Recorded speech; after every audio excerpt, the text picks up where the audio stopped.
Euron. The Silence ship battle is one of the ones that is a very elaborate scene to shoot. It was so well conceived by Mark. The whole thing was very wisely centered around Pilu's performance, Gemma's performance, and Alfie's performance. I tried to stay with individuals within the chaos of the boat battle, and then it was the decision as to who we follow. Initially, it was all about Gemma's character, Yara, but in shooting it, Pilu's Euron was such fun. Pilu is such an incredibly charismatic, he's such a great kind of heir apparent to Ramsay, is such a great baddie for this season, and so fantastically physical. Euron, it was just like analyzing how many people do I have to kill, and what do I have to do now? But the first hit, and blood just came like, and I was like, yeah, this is awesome. I don't know if I can say fucking, but that was a fucking awesome week. Here we go. Set. Out. 3, 2, 1, action! Acting alongside Pilu is such a joy because we have a great respect for how tricky it all is in terms of the physicality, and he's so respectful of anything that will or won't hurt, but I'm also very game for him to go for it, so it's convincing. So between us, we work very well together, and we communicate very clearly with one another before we're doing things, what we're doing and how we're doing it, and that's how we've managed to stay safe. Silence is supposed to be a very different kind of boat. It's the mothership, it's his command ship, and it's supposed to intimidate people when they see it, and it's supposed to strike fear into the hearts of his enemies. The boat itself is a projection of the personality of the man who built it. It's a big fuck you boat built by a big fuck you guy. My ship's like 5 times bigger than their little tiny boat. You know, it was like their boat was this big and mine was this big. And I don't think it has nothing to do with, you know what they say about guys with big cars. They like speed, and so do I. The boat itself doesn't really come into play as a real thing that people need to interact with until it's connected to Yara's ship. And so we decided that the best way to really put across the true size of this boat was to build a section of it, the bow section that rams into Yara's boat.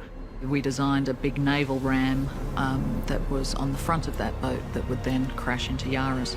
And that was an opportunity to then reintroduce the Kraken. And obviously also we had the Corvus itself that could also, be this very aggressive thing that then latches onto her ship. The Corvus is the long walkway that descends and smashes onto Yara's ship, and they often would be built with these kind of claws on the bottom so that when they hit the deck of the enemy ship, they would stay there. We built the Corvus so that it became lightweight and very strong. The trouble we had was the fact that we had a stuntman standing on the end, which meant that we had to control it with a winch system. But the winch system was obviously a controlled fall, so we ended up managing to double the speed in the end, which made it more dramatic.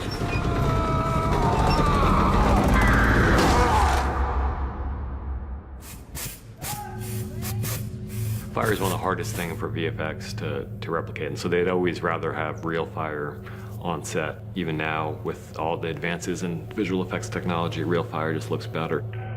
We created ember guns. We had a couple of moments where like a projectile would go crashing through a mast, and the whole sort of section of the mast would come collapsing down. So we had big drop rigs up in the rigging.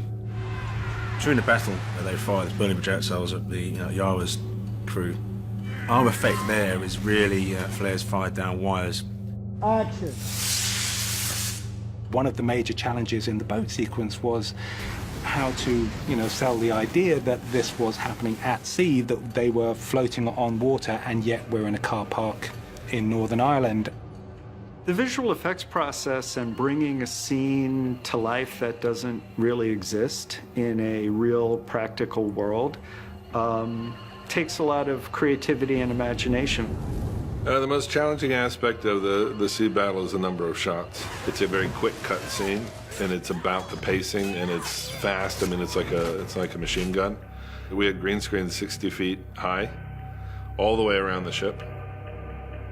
So there isn't really a direction that the camera can face that we don't have to do something.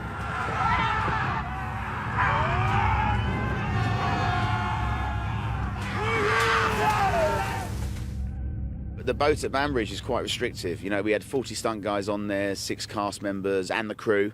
So that was quite a challenge, you know, and it was very wet and it was very cold. The set itself became almost comically crowded with everybody doing this dance. We agreed that the violence should be brutal and feel unchoreographed, that it shouldn't feel structured. I wanted it to feel like the violence of a riot or football terraces, when there's a flash of, you know, violence, and it just kicks off. In a lot of fight choreography, it's challenging to achieve that if you're trying to do a specific fight beats, and also long takes by their nature make people exhausted. So one of the things that we did to achieve that was no take was more than 10 seconds long.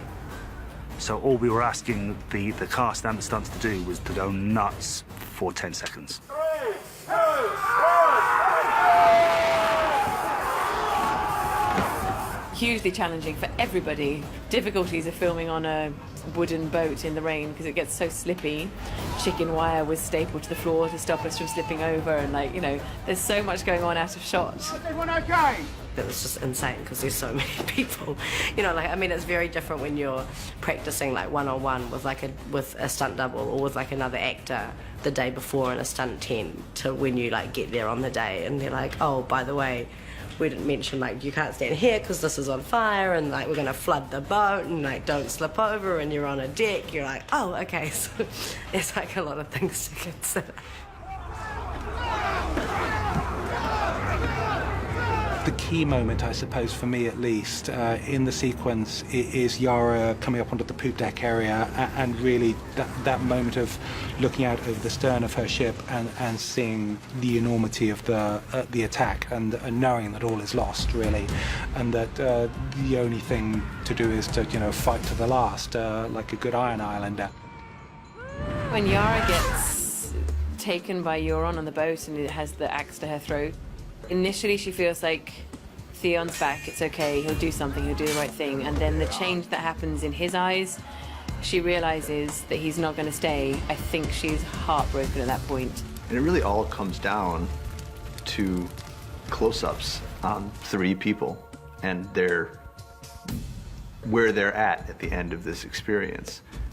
We'd maybe fooled ourselves into thinking that Theon was out of the woods on his whole Reek experience, and as we were writing it, we realized that you don't just get over what happened to him. That's something that's going to be a part of him for the rest of his life. And this is a place that triggers the worst of that experience as he sees people around him doing the kinds of things that Ramsay used to do to him. And to see Euron's pure psycho glee about the whole thing, and when Theon jumps overboard, that laugh that's the character's encapsulation, is that shot that, you know, that's why this is somebody you should be worried about.